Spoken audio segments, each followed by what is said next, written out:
mënyrë për me ikë prej asaj edhe mos më u gjetë asnjëherë personi që ka kryer me të vërtetë një krim.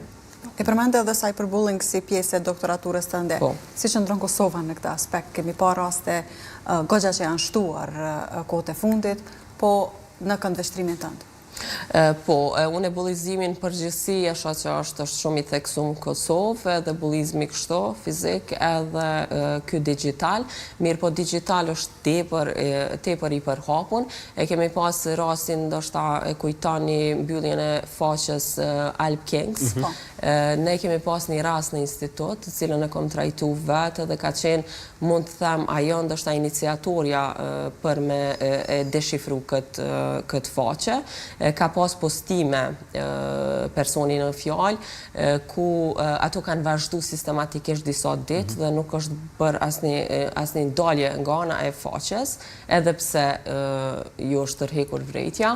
Dhe rasti pasi që është paraqit dhe janë bo hetimet, besoj që edhe tjerët janë deklaru që kanë pas një rast të tillë dhe dua ta falenderoj prokurorën e cila është marrë me rastin, sepse edhe policinë e Kosovës për ndryshe krimet kibernetike, të cilët e kanë mundësu që ajo faqe më mbyllë dhe mos me vazhdu.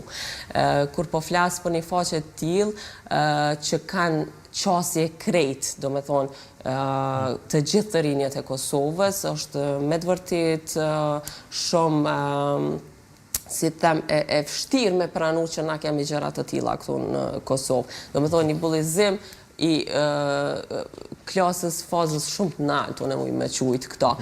Ku janë të tjerat, të rinjët kanë qasje në rrjete sociale si TikTok, Snapchat, Facebook, Instagram, të cilat janë shumë të hapura për me pas kur po flasim për bullizmin, padyshim se diku duhet të ketë një burim. A mund shpeshherë të jenë të rriturit model për fëmijët? Për bullizmin e keni fjallën? Po, përgjithësi, ne nisemi qysh prej termave racist që i përdorin shpesher edhe prindrit, po përgjithësi prindrit tonë, sepse padyshim ka prind cilë t'i evitojnë ato, po në përgjithësi prej mos rreme atë se duket, mos rreme këtë, mos u bë se aj... Dalimet që i bëjnë është deri diku nis prej aty mirët, po besoj edhe modeli, sepse një fëmijë krejt i vogël nuk mundut me i pas ndoshta gjitha qarta. Po, ashtu është, fëmijët fillojnë me mësu në familje, pastaj ato i vazhdojnë në shkolla. Familjet ndoshta ka një qasje të gabuar, mund të themi, që bëjnë dallimet të tilla edhe nuk i vetëdijsojnë fëmijët që kur janë fëmijë që nëse i ndodh një rast duhet me ardhe dhe me tregu. Nuk po them për krejt, por 1% unë e shoh që i sheh këto gjëra normal, kur fëmia vjen edhe thot ma kam shu dikush ose më ka thonë diçka, te na si popull kjo mundet më na shkalu pa u ndërmarr diçka. Mirë, po kjo pastaj edhe mundet thjesht me qenë, sepse kemi pa shpeshherë përgjigjet e prindërve mundën me qenë ktheja edhe ti.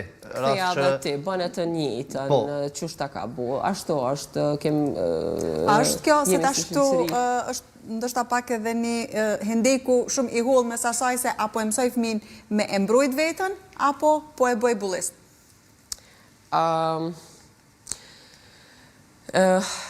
Si shoqëri po tham, na nuk kemi qef mi alon, do me thonë, kur dikush na bën diçka të keqe, edhe na dojmë mi abu. Edhe kjo mësohet në familje, mësohet në rreth, mësohet më vonë në shoqëri, pastaj vazhdon në shkollë. Atëherë janë mësueset edhe arsimtarët, ata të cilët duhen t'i mësojnë nxënësi që nëse ndodh diçka ti s'duhesh me ja kthy ashtu, po duhesh me ardh mu paraqit te une. Pastaj mësuesja këto duhet me bart më tutje tek psikologu, tek menaxhimi i shkollës edhe të bëhet një parandalim edhe për këto. Po, a ka raste kur ky adresim që bëhet nga nxënësi, pastaj nuk merret edhe shumë parasysh nga personat përgjegjës, si mund të jetë mësuesja ose dikush tjetër apo edhe organet kompetente të shkollës, e pastaj ai të tentoj ta zgjedh vetë. Përderisa kemi kemi raste të shumta të bullizmit, atëherë do me thonë që nuk po bëhet një parandalim ose një trajnim për këto, apo një zgjidhje afatgjate.